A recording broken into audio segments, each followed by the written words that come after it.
am enrolled Yankton Sioux, but I'm also Betwakanton and Yankton. So I descended from both those. And like I said, I went to UCLA. I did my undergrad at UC Berkeley. So I spent a lot of time in California. I've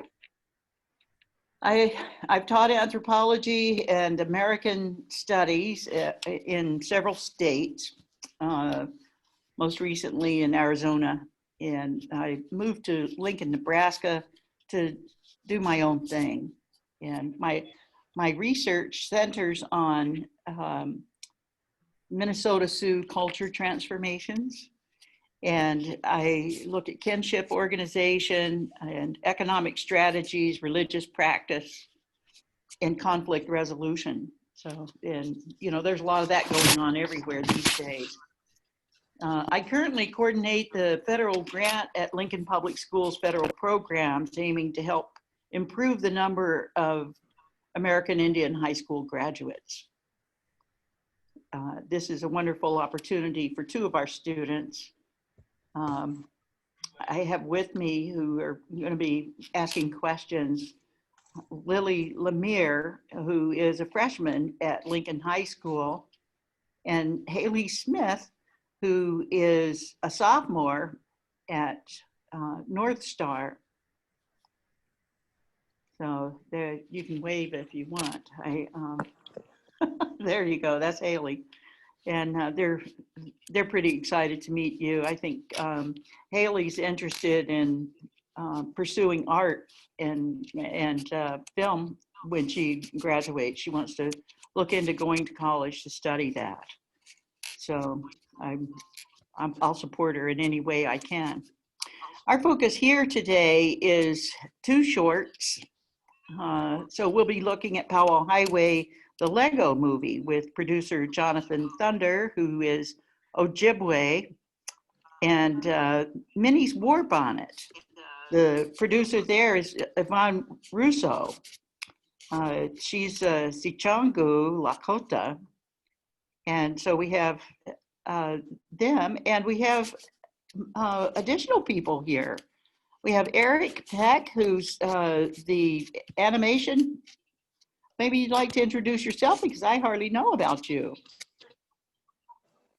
Well, yeah, I'm Eric Peck. I'm a animator for this short. Well, what do you tell about yourself? I mean, this is the first short, I guess, I did completely by myself. Well, I'd say completely, but all the art I did by myself. So it was a big opportunity for me. It was really exciting to work on, and look forward to making more. Oh, well, that's great. Yeah, and we have someone else here who doesn't have a name on the screen, but I'm thinking this is one of Jonathan's students. Is that right? That looks like D'Angelo, Buju D'Angelo. I mean, yeah, that's great, and we're excited to have him here because he helped produce the film. And this is going to be interesting talking about both films at the same time. But I want to tell you a little bit about the producers. Jonathan Thunders from Red Lake in northwestern Minnesota. And he created the stop action short Powwow Highway, the Lego movie. While he was born on Red Lake, the Chippewa Reservation in Minnesota, he actually grew up in the Twin Cities.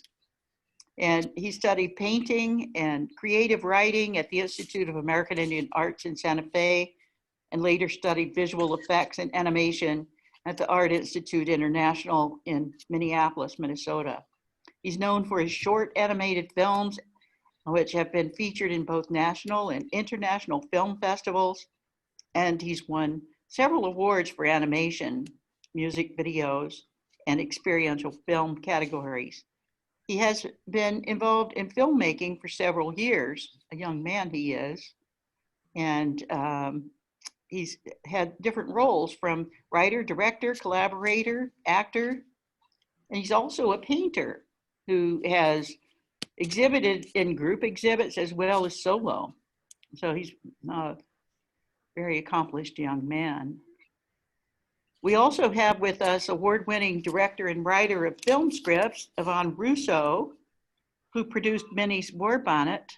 Russo stays busy with television and digital projects and currently serves as producer on an indie drama about a Micmac man and an Irish American woman who fall in love in an impoverished and racially divided South Boston during the 1980s.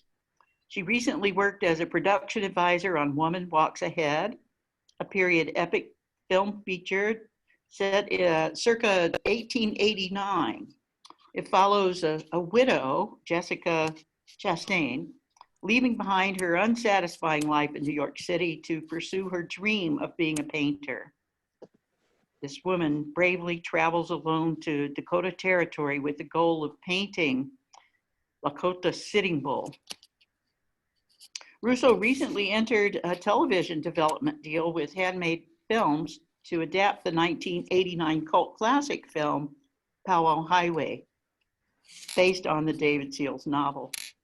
And I think it's it is interesting that you have this interest in the Powwow Highway as Jonathan does. And Jonathan devoted this, or dedicated this film to the 30th anniversary of that film. You know, I saw that 30 years ago, and it doesn't seem that long ago, and the film is still timely. Jonathan, I understand that you worked with an animation workshop at the Nyashing School. Is that right? With students, and you have some of those students with us here today. I see D'Angelo, and is William here? I currently don't see William, but D'Angelo is on with us today. Yeah, so could you tell us about that? How was that? Yeah, I guess just a little bit of backstory on how that started. So I had done, or I'd been contracted to do a couple teaching workshops with the Nyashing School, which was funded by a program. It was an art program that the Mille Lacs Lake Band of Ojibwe was kind of pushing through the summer. I think it was a year-long program, and they would bring in artists from all over the place to, you know, work with the local students and some of the staff. And I think there was poetry and theater, you know, all kinds of great stuff. And they asked me, you know, if I would come in, and I specialize in making short animated films and doing paintings. So we did a mural. I think that was one of the first projects that we worked on together. And then I came back about a month and a half, maybe 2 months later. And I didn't really know what kind of animation project that we were going to teach. But it just happened to be the 30th anniversary of one of my favorite films, Powwow Highway, which to me was, you know, it was kind of like life-changing seeing that on TV or on, you know, the big screen when I was a kid.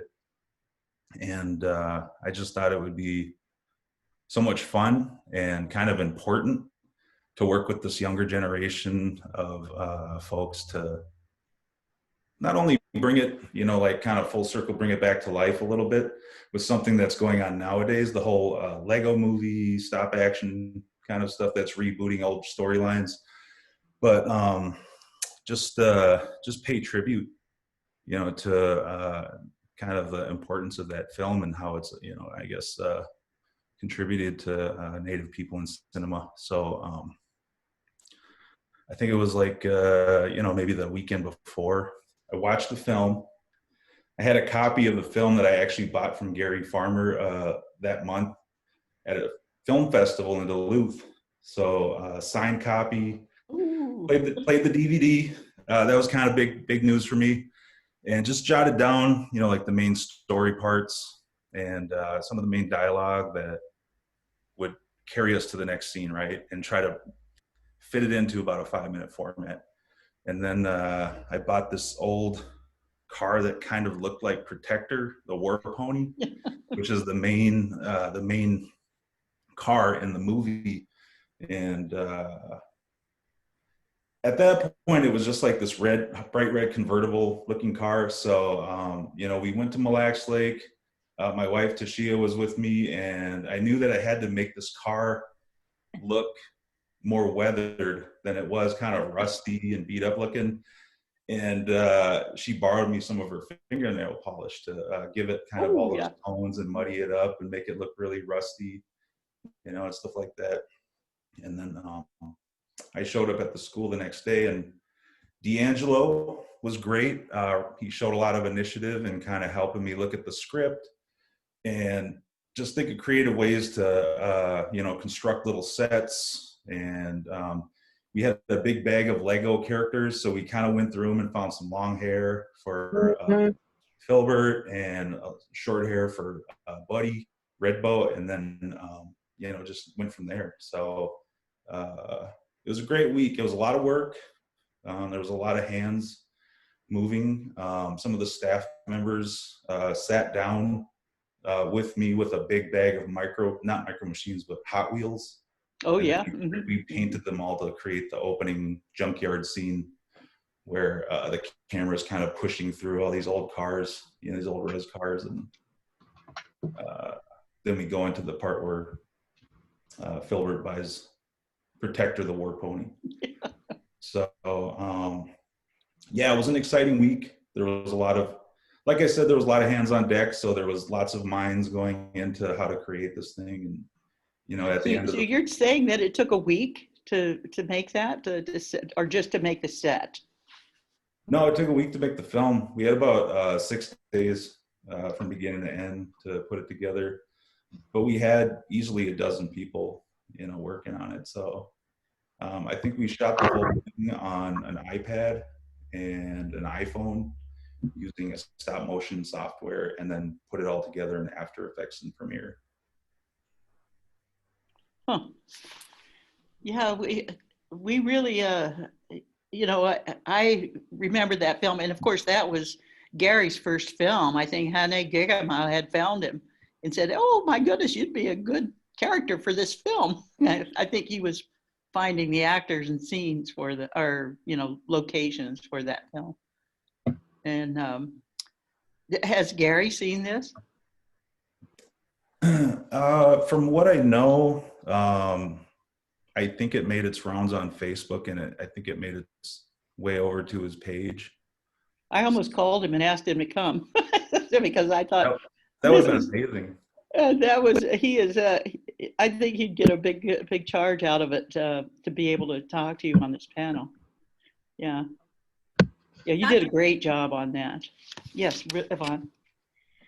I just wanted to say, Jonathan, I really loved it. I thought it was so cool. And I love the way you use the audio also. And just to, create the sounds of the car and it was really wonderful in terms of even the atmosphere was so good. And I thought maybe it took you, I was thinking over a month, a few months to make it. So right now when you said a week, I'm like, what? Me too. It's really great. Thank you for doing it. Oh, thanks. Yeah, it was some long days, and we were all in there. It wasn't just me. It was everybody in there.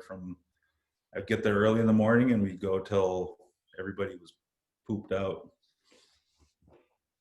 You should teach a stop motion workshop for all of us. I'd love to learn. Yeah, it's a lot of work. You can do a lot of things with it too. Well, what is the difference between the style of animation that you used with Minnie's War Bonnet and the style of animation that Jonathan used in Powwow Highway? Yes, well, very different styles. And I'll have Eric speak to the animation process, because my job in Minnie's War Bonnet was writing the script, directing it, and obviously putting all of the talent together and working directly with Eric on the shots. But Eric was our animator, our colorist, director, designer. I mean, it was a one-man dynamo. You So sound like it, yeah. yes, yeah. So it was really, I prefer that he speak to the animation itself. Yeah, I think Haley needs to probably make friends with Eric so she can learn more about that. Yeah, you think so, Haley? Yeah. Eric, you want to talk about the differences between stop motion and our animation? Well, yeah, I was just gonna let Haley answer, but yeah, the main difference I think is that every frame is unique in the 2D animation that I was doing. You have to draw every single one, and it's very time consuming and very I guess monotonous at times. But that's just the animation. It took me, I think it was 3 to 4 months to do it, and it was like, how do I say it? I get just the difference is that every frame really is hand drawn and takes forever. Like I wanted a certain look to the thing, and I quickly realized that with the time that I had, it just wouldn't be possible. So I had to cut back on certain things. I had to sort of remove frames where I could, and sort of just make it a little simpler at times. So that's why there's like people that aren't moving in the foreground or the background, but like there's like just translating across the screen as opposed Right, to, I noticed that, but it animating. was very, very cool. Yeah. Well, thank you. Yeah, hopefully like it was like not noticeable, but now that I'm saying it, kind of spilling the beans. But well, It was almost like they were speeding up. That I got the sensation that you were doing that because you were showing that there's time passing and these people are moving. They have exactly. They have things to do. Mm-hmm. Yeah, exactly. And one of my favorite scenes to animate was the horse charges, where you have the natives from the village coming against the soldiers on the cavalry. Right. Because it was such a dynamic scene, so many moving parts. It looks really cool, and it was really cool to animate. But oh my gosh, horses have a lot of legs. There's so many legs in that scene. Yeah. So it was very fun though. Yeah. It was funny because Eric goes, when I gave him the script and we were going over the battle scenes, he goes, "How much time do I have to do this?" Oh my God. And he goes, "Well, wait a minute, and you want color?" And I was like, "Yes, we have to have color. We have to have color." But and what I learned, because that was the first animation that I had ever produced. Oh. And one of my long-term dreams is to direct an animated feature. And I thought, how fun to start small and be able to build out from that and learn what the process was. So working with Eric, it was just so awesome. So he starts off with a storyboard sketch of the script. So we have frame by frame, well, larger moments, I'll say. We have, basically those beats down in a storyboard sketch. And we're able to look at that and make sure that it times with, with the dialogue, and you just imagine what it'll be like with the music and such. And then we lock that. Then the next step was to animate that. So doing it in a rough animation where it was just black and white. And the black and white actually looked pretty cool too. So we were like, wow, this is neat. And so we animated that, and then we delivered that to PBS, and then eventually just started to build on all of those frames that Eric was talking about. And so for me, it was a real learning process in terms of all of the different deliverables that go with in animation. So it's very exciting, but now I know why animation is so expensive. It can be really expensive, and wow, and the fact that Eric did everything on his own, I was just blown away. Yeah, it was beautiful. Yeah, we at our panel discussion meetings when we were preparing as students, that was one of the things we kept wondering was how long did this take? And so Jonathan has shocked us all with his 1 week, because, we were imagining, I mean, you look at it and you think about there's the animator, and I'm thinking, oh, there's the person who's writing, and there's the person who's shooting, and there's the person who's moving in Jonathan's case, the characters. And this must have been forever. What reminds me of, though, when you said about the horses, they're charging and it's the cavalry coming, is Jonathan's scene where there goes Filbert and in his new old war pony, and the dogs are out there, and he goes, and then there's this, I guess it's dust, and the dogs climb up on the top and they fall off and roll. I loved that scene. That was very good, And I guess the difference is we sort of know the characters in Jonathan's, but we're only meeting the characters in Yvonne's production. Yes, and that was part of Minnie's War Bonnet. Initially was part of WNED's they had a feature documentary that was on warrior tradition. And so they had contracted different filmmakers to have companion pieces to that feature documentary. And when they said, you can tell any story you want about warriors and Native warriors and such, and I said, okay, great. And I thought, what can I do that's different that we haven't seen? And as we know, Native women also fought in battles. Native women most of the times are left out of the national narratives. And I said, let me just do a little bit of research, and thought, how can I tell this story differently? So I thought about the war bonnet, and I thought about what it means to wear a war bonnet, and who gets a war bonnet, and how it's given. And so when I did some research, I found out that Minnie Hollywood, she was only 20 years old when she fought in the Battle of Little Bighorn. Can you imagine that? Mm-hmm. And she fought alongside her husband, who, basically together they went and they fought. And so she earned the right to wear that war bonnet. So afterwards, after the battle, she was given that war bonnet by the elders. And I thought, how awesome is that? Because you never see women being honored with the valor of wearing a war bonnet. So I thought, let's tell the story through her eyes that way and through her experience. And so, so that was one way to do that, and then also to introduce her character, and also to let the youth know there's so many stories out there.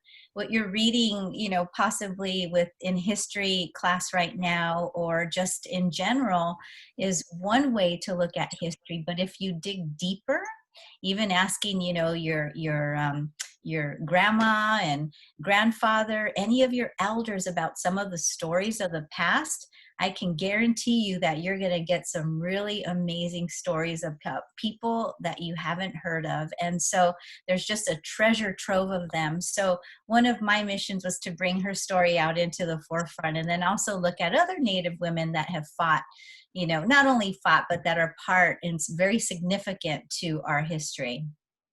Yes, that's it. That was wonderful. But one of the questions I had was, had you ever done any animation before? And so this was really a wonderful beginning for your animation repertoire. Surely was. And I want to talk to our viewers. If you have any questions, just put them in the chat or in the question answer, and we'll get to those. Because we want you to be involved in this discussion as well. We know what Jonathan inspired Jonathan's movie, but did you ever think about being in the movie, doing movies, being an animator, an artist when you were out in Minneapolis on your skateboard, cruising to Black Sabbath? How did you know I did those things? Well, I was definitely a cartoon watching kid, and I think at a young age I noticed that animation is, not just for like Saturday morning cartoons. It can also be used for some really important stories, like Yvonne was just talking about. And um, I think for me, I got the idea when I was taking creative writing at the Institute of American Indian Arts. And then I watched this movie Monsters by Pixar. Um, and all my paintings have little stories. And if you talk to a lot of filmmakers, some of them have painting backgrounds. Like they'll say, I was going to be a painter, but then I got into film. And, like Eric was saying, each frame, is unique. And I think one of the film school teachings is that each frame, has to be like a painting. So it kind of went hand in hand. I love how versatile animation is, because sometimes I'll use it for creating learning tools, like that teach the Ojibwe language to youth and beginners like me, who I'm learning in my adult age. And it can also be used to create content that is sensitive material and use images that help tell the story that won't trigger or re-traumatize somebody who, is sort of like tuning in to listen to what's being said without seeing really graphic images. Right. Which is also some of the projects that I've worked on. That's how we've used animation. So I guess when I was skateboarding, as a teenager, I didn't think it was going to go that far, but I've always been a fan. Yeah, that's awesome. It's really awesome. And and I asked that really because of our students that we have here on the panel. And they're thinking about what they're going to do. Did you have? I would say I'm a strong advocate of like getting youth interested in animation. That's something that I definitely would like to see a lot more of, because like Yvonne was talking about, there's a lot of stories coming out of Indigenous country that are so full of meaning, and like historical context, that animation is a really strong way to show that. And we have so many untold stories that it would be just awesome to see a ton of animators come out of Indigenous country and We have had some questions here. We don't want to put them in the chat. We want to have the discussion out in the open here. But I guess Yvonne asked if what kind of animation that the students like, and so would you like to tell us a little bit more about that, Haley? Okay, so she asked what kind of films or animations that we are interested in, and I like more of a realistic film, like something in real life instead of like an animation, because I'm more of a realist. I like realistic type of things. Yeah. Great. So, well, what about you? You put here, Lily, that you're interested in films that have the computer-generated images, and that makes sense, in your generation. Could you expound on that? I just like a lot of like films that have really cool editing and stunts and stuff like that. Yeah, you can do a lot with computers, but I was thinking when I watched Powwow Highway that there was, like, with the simple materials that they used to build and I say they because I don't know how many, you've got like 6 people on each little area here, but it seems like you built in clues for whoever's watching that, an example is that with the construction paper that you use to denote the road, some of that construction paper was like curled on the edges, and I'm thinking, oh, that's a rough road. And, and I was thinking about his vehicle, how it knocks around. And so I thought that you built in clues like that with it was a very simple, but full of imagination from where I was sitting. And what was going on when you guys did that? Is that for Powwow Highway? Mm-hmm. Yeah, Powwow Highway. Okay. Yeah. Well, before I forget to mention it, D'Angelo, who is on the call here, played the voice of Filbert. Oh, wow. And he also helped. He was there a lot of hours with us. He was one of the guys who kind of was with me most of the time and was kind of hanging in there. But I can't take credit for things like the road being wrinkled. That's probably more, like a side effect of us moving really fast and just trying to get this thing shot. So can't remember his name, famous artist. You probably call it a happy accident. So, that's probably how that worked out. Well, it sure did. Yeah, I think it moved all of us. Yeah. Can I ask a question for Jonathan?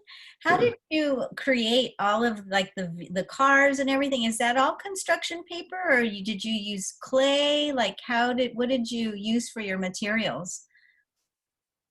Well, use Matchbox. Yeah, it was just Hot Wheels. Like I got online and ordered a big bag of Hot Wheels, and then we sat down and just kind of painted them so they looked, a little beat up and shabby, which was different from Protector the War Pony, which was actually kind of a larger car that we could fit the little Lego men inside. But we were just moving really fast, so like trying to get the scale to match and stuff. We were just kind of letting go of details like that and focusing on the story, trying to get the story told. I think the most amazing thing about it was the way that their mouths moved and it was so right on. I'm like, how many times did you have to do that? I imagined lots of things, that you had a gazillion of those little guys with different mouth movements, or that you were wiping it off and redoing it. I wish, another thing, like big respect to Eric's work. So for that, I used computer software called After Effects. One of the things I studied in school was visual effects, which is the compositing of CG elements into, photography and cinematography. So I would just match the little heads. And then I think I had like 4 or 5 shapes, like a ooh, ah, ee, probably a closed mouth. And then I would just cycle through them as the dialogue was working, and you would see the little, like here's where they talk. And then I would just kind of pop them in there. And it's not, I just, in all honesty, I didn't even like sync it up that well, but when you're seeing it in real time, it looks okay. You know what I mean? So that's kind of how that worked. Cause we shot this thing, I don't know how many frames per second Eric worked on, but our frame per second count was probably like 10 or 12. So like 10 pictures equaled a second of animation. So it wasn't a lot for me to match either. It was sort of a crude style. You can see a lot of the jerky movement. Right, and it was in and out like that. Yeah. And some software will let you know, like how smooth your movement is and stuff like that. But we had those things turned off so we could just, like keep pushing through the shots. Mm-hmm.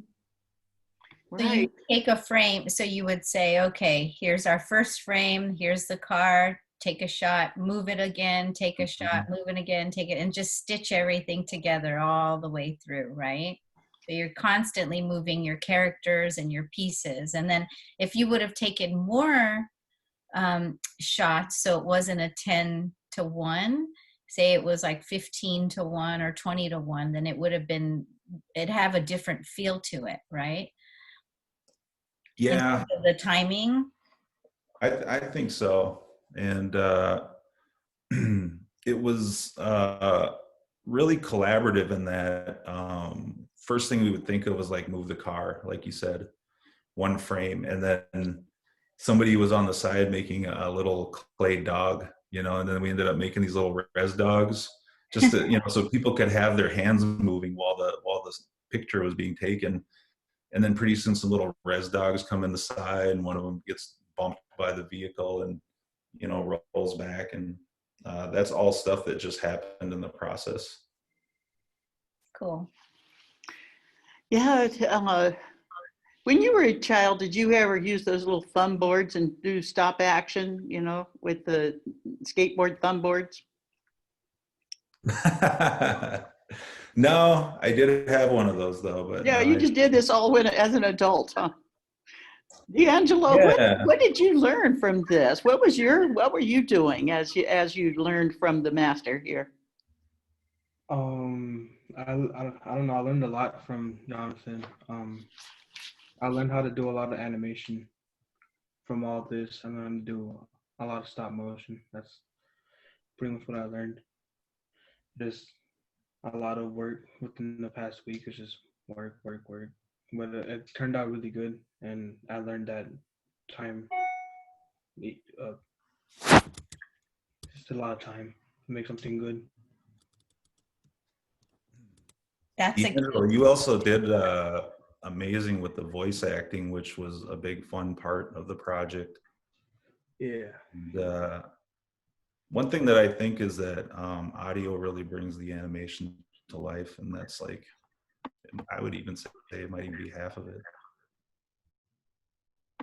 I know we relied on it a lot at times for the battle scenes, and because it's so much what I learned from Eric, it was so much work working on those scenes. So it was like I told our audio guy to really amp up the battle scenes. I even wanted it more, and he goes, no, you can't have, not too much more, because then it's going to overempower it. But yeah, the sounds are imperative to bringing your animation to life, or any movie or show, anything you're producing. Sound is as equally imperative as the visual screen. So yeah. I think it has something to do with the way our brain works. Like if you see movement, it expects to hear a sound, right? Like there has to be some kind of thing that accompanies it. I agree. Yeah. I love hearing sounds. Like I love when even just like a black screen sometimes, and just listening to sounds to figure out like what's really happening over there. It's really a whole other medium and ways of telling story. Right. And I guess I wondered, how did you do that sound? Did you finish the animation and then add the sound? Did you voice over, or how did that happen? We our audio engineer his name is Joe Vagnoni, and he's in Virginia. And when I told him about this, he said he would love to work on it with us. So once we had a picture lock of the animation, then I sent that over to Joe for audio. So then he would work on the design of the audio, and that's all the ambient sounds, everything. And then separately, we went into a recording studio to go record the voiceover. And we did it professionally in New York. And we had Ruben Fasthorse, he's Lakota, he's from Pine Ridge.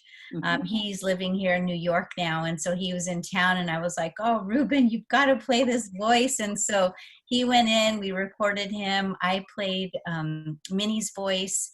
And then we had a young girl, she played, the baby. And then we had Unchi, the grandmother, which is Iris Chasing Eagle. So we recorded all of the voices. And then what we did is submitted that to Joe, and then basically he married it into the track, and then that was sent to Eric, and then Eric lined everything up.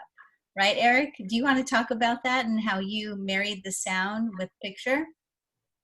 Well, yeah, I received the file back. I had sent them what Yvonne means by picture lock is basically the black and white version, and from that, like I think I also put like a temp track in there as well, with like, I don't know, wind sounds, horse sounds, the eagle, but no voice. I didn't add anything for that. But then they sent me back the final version, and I was just like, wow, this is so much better. So it raised everything by leaps and bounds to see all that together. But then I basically just took the my picture of whenever someone was talking, their mouth like opens just a little bit, but even with that, just to marry that with the voice was pretty easy because of how they provided it. So I just had to chop that up and feed it into my picture, and then lay the music and other ambiance on top of that. But I also used After Effects for that sort of thing, so I could control the where everything laid up on the timeline. And we also had Nicholas Pike, who is our composer. So I hired a real composer to come on board and help us with the music. So we wanted it to have Minnie's War Bonnet to have a universal sound to it. So all of that is an original score too. So once we married the animation with all of the voiceover, then we send that track over to Nicholas, and then he worked from home in his studio and then created the music for it and then sent it back. So we had altogether, it was a 4-person team. Wow. Yeah, I think Jonathan's asking the kids if they've ever animated anything. Have you ever tried animation? Anybody?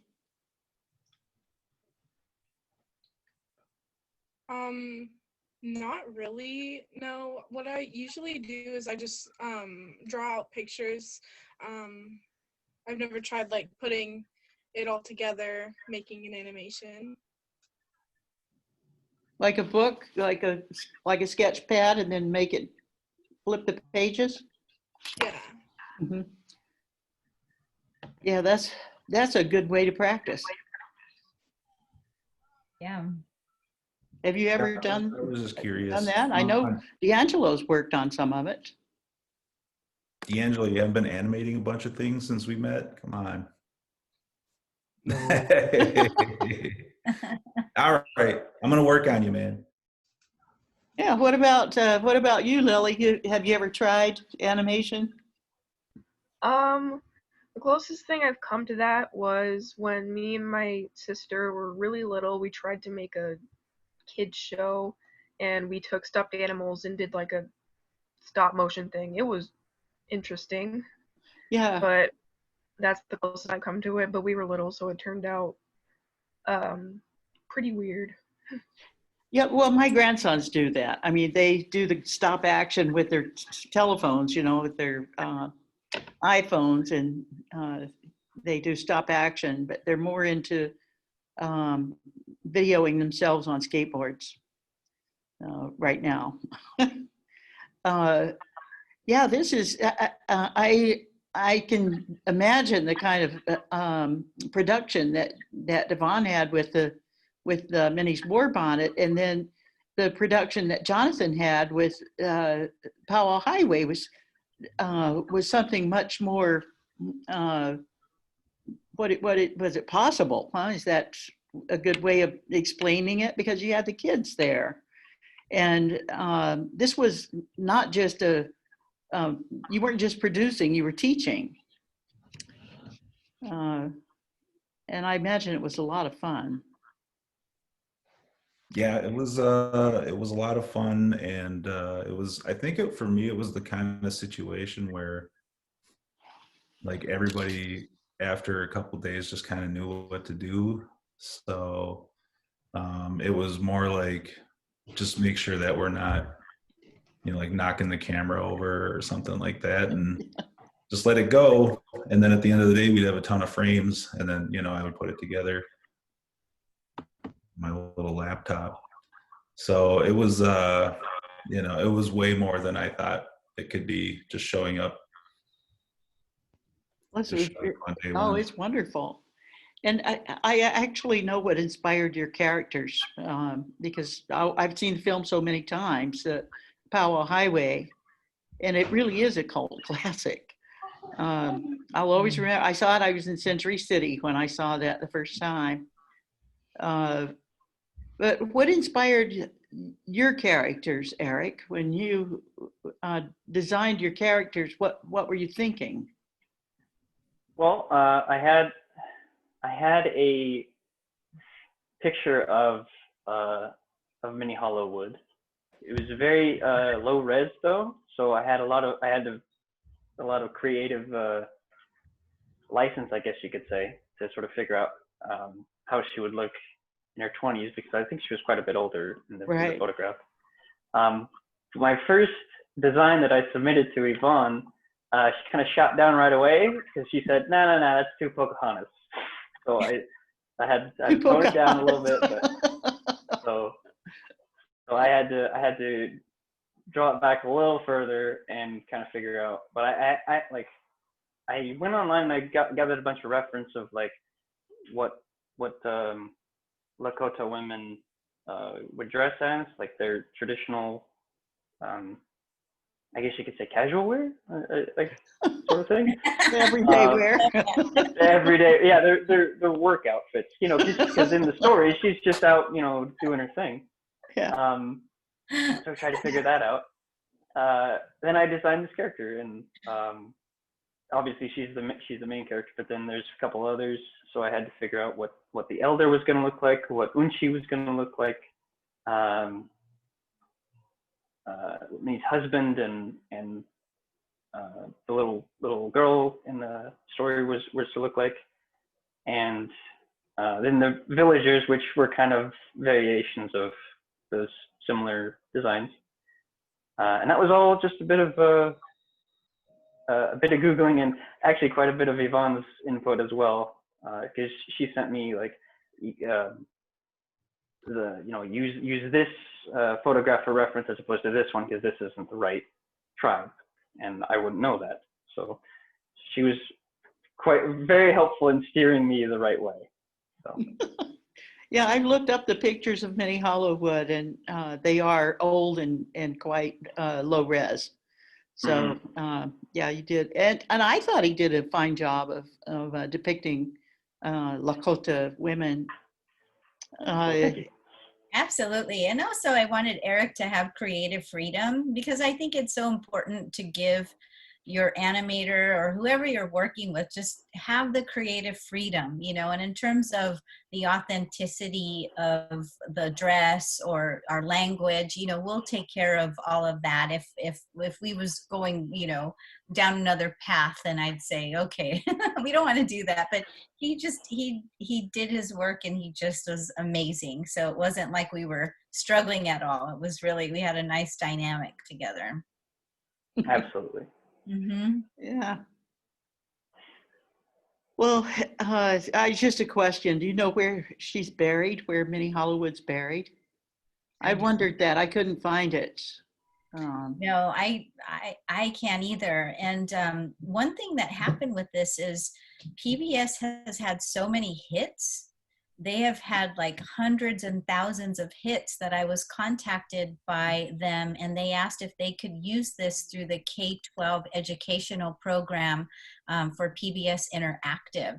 So they're doing that now. And so it has more information on Minnie Hollowood, and also, you know, a little bit more on the Battle of Greasy Grass, which is also the Little Bighorn story, and more information on Sitting Bull and Crazy Horse. But I thought that was so cool. So no matter what story you're telling, and you're putting that out there in the world, I always say just do your best. Always do your best, and always give it more than you could possibly give, you know, within that constraints, because you just never know where this is going to go. So Powwow, the Lego movie, who knows where it's going to end up or what other opportunities would come from that. But with Minnie, we've had, you know, a really great opportunity to expand her platform, which is good. Right. And I guess another question I had was, did you ever meet any of Minnie Hollywood's descendants? No, I That could was have nice if they could, tried. if they could see. Do the students have any questions you'd like to ask these panelists? Don't be shy.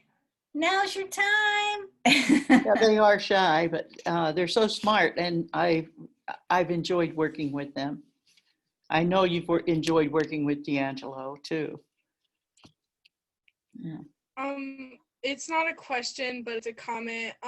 What I really liked about the film is how brave Minnie was. Instead of just staying with the women and children, she wanted to fight with the men. That's something that I really liked about the film. Thank you.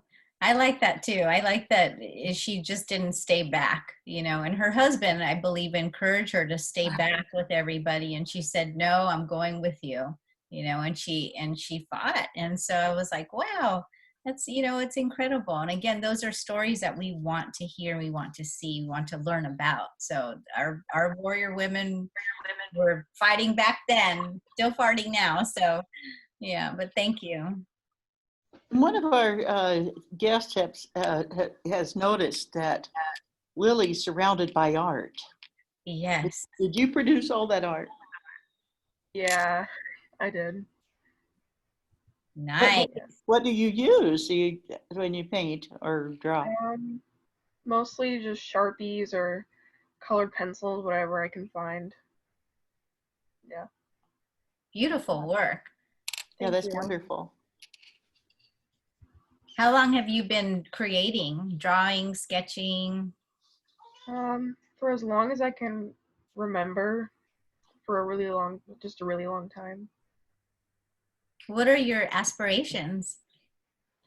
I don't know. Some things I find on like social media or, just looking at the world, traveling, just finding inspiration from everything. Nice. Jonathan, there are so many Anishinaabe people who are artists, musicians, writers, filmmakers, philosophers. I mean, and I know that Anishinaabe is a broad group of people. I'm thinking about Gerald Visner. He's got like 30 books, and I don't know how many films. And I'm thinking Harold of Orange and Stacy Thunder, and the late poet writer Jim Northrup. There's just so many. Do you guys ever get together like for an annual dinner or something just to meet? There should be an Anishinaabe artists summit each year or something, I think. I wish that were the case. I wish that were there's a lot of Anishinaabe artists that I would love to meet. I'm fortunate to have a couple as mentors, and have been mentored for many years by a couple. But yeah, that would be a lot of fun. Yeah. That's something, maybe we should work on that in the Zoom world now that we're all living in the matrix. Yeah, that's a good idea. Yeah, let's do it. I would love it. I would totally love it. Can a Lakota come? Absolutely. Absolutely. Let's just open it up. Let's make it. We'll open it up. Oh my God. Yeah. Count me the hip hop artists that are coming out now too. Yeah, my little grandson out there in Yankton, Mato, he's doing the indigenous.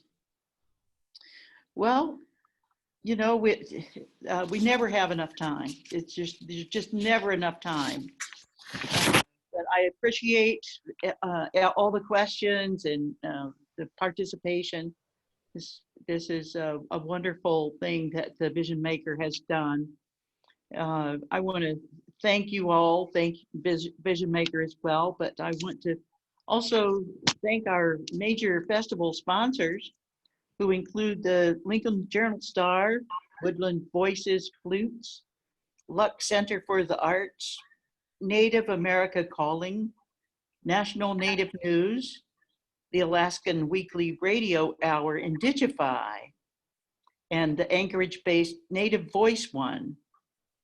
San Bernardino Valley College Radio's First Nations Experience, NET Nebraska's PBS and NPR stations, Woods Charitable Fund, Humanities Nebraska, the Lincoln Community Foundation, Lincoln Arts Council, the National Endowment for the Humanities, the Cooper Foundation, the Rice Foundation, the Cherokee Nation Film Office, and the Corporation for Public Broadcasting.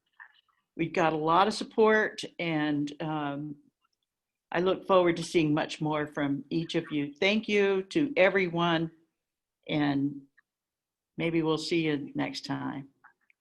Thank Thanks, you. Barbara. Thank you, everybody. Nice to Dope meet everyone. Thank you, guys.